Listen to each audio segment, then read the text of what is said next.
Hello everyone, welcome to the online classes. In this video, again I will be discussing the same chapter, that is lines and angles. प्यारे बच्चों, so far we have finished till question number 6 from exercise 6.1 of your book, that is NCERT. So today is the time to complete the question number 6 because in the last video I have given you just a hint for question number 6. It was not the full solution, so today is the time to see the full solution. So let's get started without making any delay. So the question says, the first line of question says, please you are requested to open your books and see the question number 6 from exercise 6.1 of NCERT of class 9th. So question number 6 says, please open your books.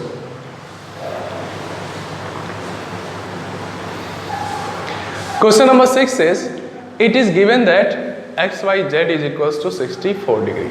XYZ is what? XYZ is angle for which the value is given 64 degree. Is that clear? And how to draw the angle? You can draw the angle like X, Y. मैं X को ऐसे लिखता हूँ जैसे मैंने block में लिखा हुआ है. So I can represent an angle or I can show angle like X, Y, Z. क्या सिखाया था मैंने आपको कि जो इसका जो कॉमन वर्टेक्स है, जिस पॉइंट पे दोनों साइड्स मिलती हैं वो कॉमन है, तो जो कॉमन साइड है वो मिड में होना चाहिए. ठीक है, बाकी आप X, Y, Z ऐसे कर लो, चाहे तो आप Z को यहाँ पे कर दो और X पे यहाँ पे कर दो, इससे कोई दिक्कत नहीं है. Okay, but I will select second option. मैं इसको सेलेक्ट करूंगा Z, Y, X को. वाई? बिकॉज मुझे इस क्वेश्चन में आगे एक इंफॉर्मेशन गिवन है, आप खुद पढ़िएगा. And X Y is produce to point P. What is the next information that is given in the question? कि you have to produce the X Y up to point P. तो हमको x Y को produce करना है, इसलिए मैं x Y को किधर रख रहा हूँ? एक्स वाई को नीचे रख रहा हूँ. तो इसमें आपको कोई दिक्कत नहीं होनी चाहिए. अगर आप ऊपर भी रखते हो तो भी कोई दिक्कत नहीं है, आप करके देख सकते हो. सो मैं इसको फिर से ड्रॉ कर रहा हूँ यहाँ पे.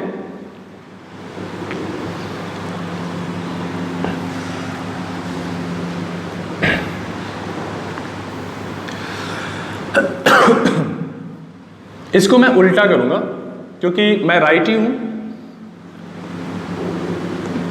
मैं राइट हैंड से लिखता हूं, तो मेरे लिए उस डायरेक्शन में एक्सटेंशन करना इजी होगा क्योंकि मेरे पास इधर स्पेस कम है. तो देखिएगा, ये जो एक्स वाई है, वाई को तो आप चेंज नहीं कर सकते because Y is the common vertex, so must be in the mid. ठीक है, एंगल यहीं पे फॉर्म होना चाहिए, X Y Z. And question says कि X Y is produced up to point P. तो ठीक है, इसको हम P तक बना देते हैं. अब देखिएगा कि जब आप P फॉर्म करेंगे तो आपको एक एंगल इधर बना है जिसकी वैल्यू कितनी गिवन है क्वेश्चन में, that is 64 degree. So you can guess that what will be the next angle as per the property of linear pair. If this is 64 and this is a straight line, why it is straight line? Because the question clearly mention कि X Y is produced up to point P. तो ये जो angle होगा, ये angle कैसे आएगा? You can get this angle by subtracting 64 from 180 because these are the linear pair, and to get the next angle you have to subtract the first value. तो ठीक है, आप इसको ले आएंगे. उसके बाद क्वेश्चन में और एक इंफॉर्मेशन गिवन है कि इफ रे वाई क्यू, आप रे समझते हैं, व्हाट इज रे? रे is something which has one end fixed and another is not fixed, like this is the fixed point and next next point is not fixed. ये कहाँ तक जाएगी ये मुझे पता नहीं है, लेकिन इसका ओरिजिन, इसका एक जो एंड है वो मुझे पता है. ठीक है, तो next information is the if रे वाई क्यू. रे का नाम क्या है? Y Q. मीन्स कि जो रे है वो प्रोड्यूस कहाँ से होती है? वाई से होती है. तो मैं इस वाई से प्रोड्यूस करूंगा. देखिएगा, हमें क्वेश्चन को, हमें फिगर ड्रॉ कैसे करना है. ये क्वेश्चन मैं क्यों डिस्कस कर रहा हूँ क्योंकि बाकी जितने भी क्वेश्चंस अभी तक आपने देखे उन सारे क्वेश्चंस में जो फिगर था वो पहले से बना हुआ था, लेकिन इस क्वेश्चन में आपको फिगर बनाना है। ठीक है, तो क्वेश्चन को रीड करके फिगर कैसे बनाएंगे ये मैं आपको सिखा रहा हूँ। ठीक, अब बहुत बार ऐसा होगा, मैंने आपको सिखाया है बहुत बार कि जो फिगर आप बनाएंगे वो फिगर हो सकता है किसी दूसरे का सॉल्यूशन हो उससे डिफर करे। जैसे कि देखिएगा, बहुत सिंपल सा है, मैंने इसको ZY X मैंने इस डायरेक्शन में बनाया। क्या मैं ZY X उस डायरेक्शन में नहीं बना सकता था? बिल्कुल बना सकता था। ठीक है, तो कभी भी आप जो बचपन में आपकी आदत है, अरे इसका तो आंसर ऐसा आ रहा है, मेरा ऐसा नहीं आ रहा है, तो आप इसको लेके वरी नहीं करेंगे। आप लाइन बाय लाइन स्टक करेंगे, क्वेश्चन की हर एक लाइन को बहुत ही केयरफुली आप पढ़ेंगे और देखेंगे कि मेरा जो फिगर है वो उसके हिसाब से है कि नहीं है। ठीक है, किसी फ्रेंड के हिसाब से या किसी NCERT के सॉल्यूशन के हिसाब से होना जरूरी नहीं है। ठीक, so there may be some difference, और अगर आप माइंड से करते हो, खुद से करते हो, तो जरूर कुछ ना कुछ डिफरेंस आएगा, तो ये तो बहुत अच्छी बात है। ठीक है, हाँ, फाइनल जो आंसर है वो बिल्कुल सेम आना चाहिए, वो तो डिफर नहीं आएगा।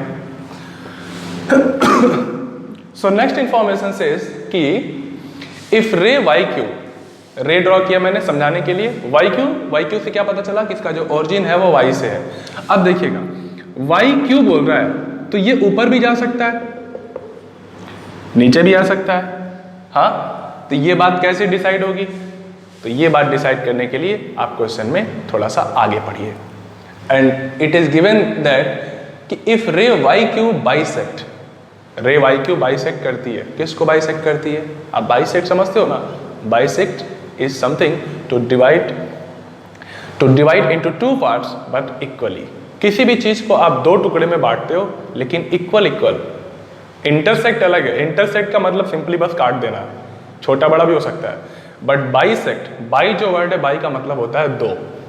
ठीक है, तो बाइसेक्ट मतलब दो बराबर टुकड़ों में ये डिस्ट्रीब्यूट करती है, किसको? Angle ZYP। So search for the angle ZYP कि ZYP कहाँ पे है? तो देखिए ZYP, ये जो ZYP है जो मैंने यहाँ पे डॉट डॉट करके दिखाया है, इसको बाइसेक्ट करती है। तो YQ कहाँ ड्रॉ करोगे तुम? नीचे ड्रॉ करोगे कि ऊपर ड्रॉ करोगे? ऑब्वियसली ऊपर ड्रॉ करोगे। क्यों? क्योंकि ZYP को आपको बाइसेक्ट करना है YQ की हेल्प से, तो नीचे करोगे तो कैसे बाइसेक्ट होगी? तो देखिएगा, अब ये दोनों एंगल क्या है? जो भी है मुझे नहीं पता, लेकिन इनकी जो वैल्यू है वो आपस में इक्वल है। If this will be represented with the help of A, then for sure this will also be A। दोनों की वैल्यू क्या होनी चाहिए? सेम होनी चाहिए, क्योंकि क्वेश्चन में क्या गिवन है कि YQ बाइसेक्ट एंगल ZYP। ठीक है, अब क्या गिवन है आगे? आपको पता क्या करना है? चलिए मैं थोड़ा इधर इरेज करता हूं। I have created a little space by erasing the previous item. और क्या क्या पता करना है देखिएगा इसमें कि एंगल, ये सब है जो आपको पता करना है। फाइंड क्या करना है, थोड़ा इसको भी लिस्ट कर लेते हैं। Find XYQ, angle XYQ and reflex of QYP। But इसका क्या आपको पता करना है? आपको पता करना है इसका रिफ्लेक्स। ठीक है, तो आप फोकस करिए। पहले तो देखिए कि XYQ है कहां पे? XY, यहां से लेके XYQ, मैं इसको थोड़ा सा ऐसे ऐसे ड्रॉ कर रहा हूं, देखिएगा, जिससे कि आप वही फोकस करें जो मैं आपको दिखाना चाह रहा हूं। XYQ ये आपको पूछा गया है क्वेश्चन में। तो जब तक आप इस A को नहीं पता करते तब तक आप तो पता नहीं कर पाएंगे इसको। तो चलिए इसको हम करते हैं। सो हमको जो फर्स्ट एंगल पता चलेगा वो लिनियर पेयर की हेल्प से ये जो ZYP है ये पता चलेगा। ठीक है, सो आई कैन राइट कि एंगल, इसका नाम क्या है?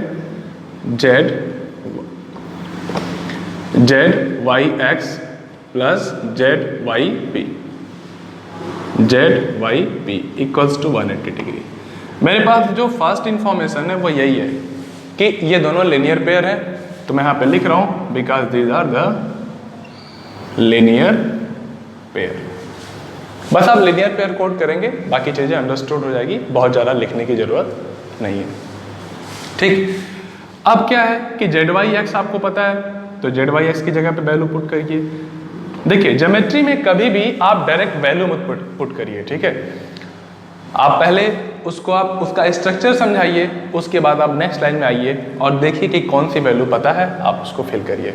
सो it is 64 degree plus Z Y P, ये एंगल है, यहाँ पे एंगल का सिंबल लगाइए। ठीक, देखिए एंगल का सिंबल लगाने में थोड़ा सा ध्यान रखना है, आप कई बार ये ग्रेटर स्मॉलर का सिंबल लगाते हैं। ये देखिए, इसको देखिए और इसको देखिए, दोनों में डिफरेंस है बेटा।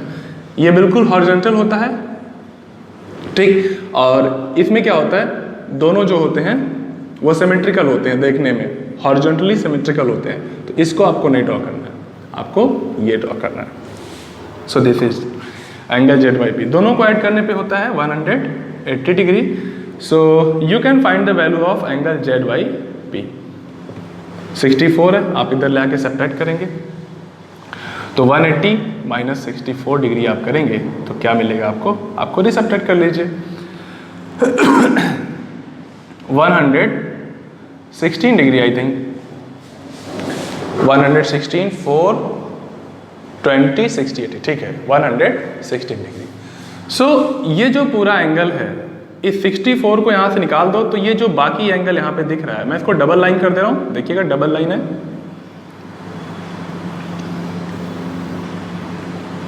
इसकी वैल्यू आ गई 116 degree, Z Y P. You have to create the habit of writing the important part of the question into the rectangular box, जिससे कि एग्जामिनर का फोकस इस पे डायरेक्ट पड़े। ठीक है, तो अब ये 64 है, अब 64 किसका सम है, दोनों का सम है, तो दोनों को मैं दिखाऊंगा। अभी आपको ये दोनों पता करना होगा। आपका एक आंसर आ चुका है क्या, Z Y P, Z Y Q, अभी नहीं। अब देखिए अगर आप यहां तक आ गए हैं तो आपके क्वेश्चन का जो मेन पार्ट है वो सॉल्व हो चुका है, थोड़ा सा काम बाकी है, आइए करते हैं। जेड वाई पी कहाँ पे है, जेड वाई पी, ठीक है। ये पूरी वैल्यू आ चुकी है जो कि आगे कितने पार्ट्स में डिस्ट्रीब्यूट हो रही है, 2 इक्वल पार्ट्स में डिस्ट्रीब्यूट हो रही है। तो मैं दोनों को क्या रिप्रेजेंट कर रहा हूँ, मैं ऊपर थोड़ा सा एज्यूम कर लूंगा कि मैंने जो जेड वाई पी है, Z Y Q sorry Z Y Q है, उसको मैंने किससे रिप्रेजेंट किया है, उसको मैंने ए से रिप्रेजेंट किया है।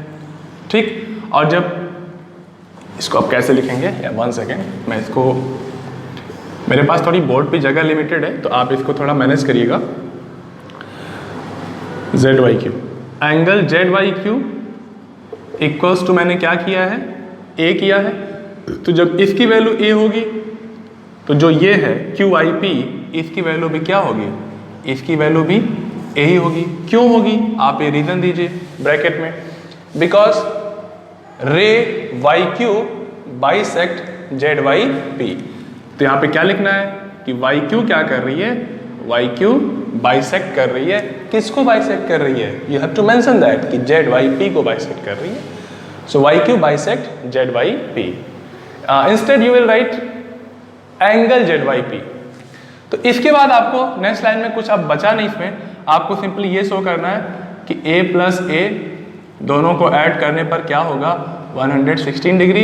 In this way you will get the value of a that will be, आप इसको 2 से डिवाइड करिएगा तो आपको क्या मिलेगा, आपको मिलेगा 58 डिग्री। ठीक है, अब अगर ये 58 डिग्री है तो ये भी कितना होगा, 58 डिग्री होगा। अब आपसे क्या पूछा गया, एक्स वाई क्यू पूछा गया, ढूंढिए कि एक्स वाई क्यू कहाँ पे है, एक्स वाई क्यू, ये बड़ा वाला एंगल, ठीक है, एक्स वाई क्यू। तो ये कैसे मिलेगा, आपको इन दोनों को ऐड करने में मिलेगा। तो आप डायरेक्ट आंसर मत लिखिएगा, आप लिखेंगे, यू विल राइट कि X Y Q equals to, आगे लिखेंगे, मैं यहाँ पे लिख रहा हूँ angle X Y Q equals to, दोनों, ये दोनों वैल्यू जो आप ऐड करेंगे ना, 64 डिग्री प्लस 58 डिग्री, ठीक है, आप ऐड करिए।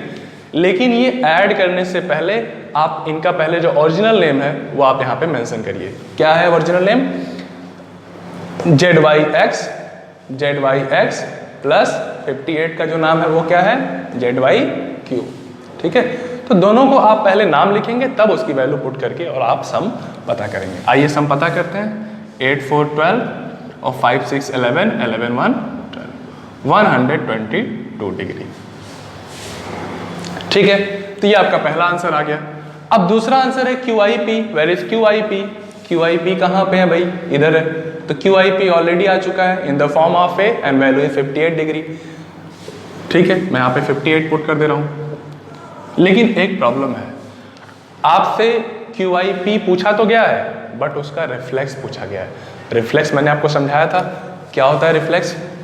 जैसे मान लीजिए ये एक एंगल है, ठीक है, इस एंगल में जो यहाँ है, यहाँ अगर 60 डिग्री है तो इसका जो रिफ्लेक्स है, रिफ्लेक्स का मतलब ये पीछे का जो बड़ा एंगल होता है उसकी बात कर रहे हैं। ठीक है, तो आपको जब भी किसी एंगल का रिफ्लेक्स पूछा जाए तो आप क्या करेंगे? उस ओरिजिनल वैल्यू को आप 360 में से माइनस करेंगे, क्योंकि पूरा जो एक चक्कर होता है वो तो 360 होता है। हाँ, तो आप इस एक्यूट फॉर्म को उसमें सब्ट्रैक्ट करेंगे तो क्या बचेगा? ये रिफ्लेक्स बचेगा। So to get the reflex of angle Q Y P you have to write और you have to subtract the value of Q I P, I mean 58 from what? From 360 degree. ठीक है, क्योंकि acute नहीं पूछा जा रहा है, पीछे का जो बड़ा एंगल है वो आपसे पूछा जा रहा है। तो आई होप कि आपको ये सारी बातें समझ में आई होगी और आप इस क्वेश्चन को बहुत ही अच्छी तरह से कोड करके एग्जाम में अच्छे मार्क्स पा सकेंगे। So for today this is all. Thank you very much. Have a great day.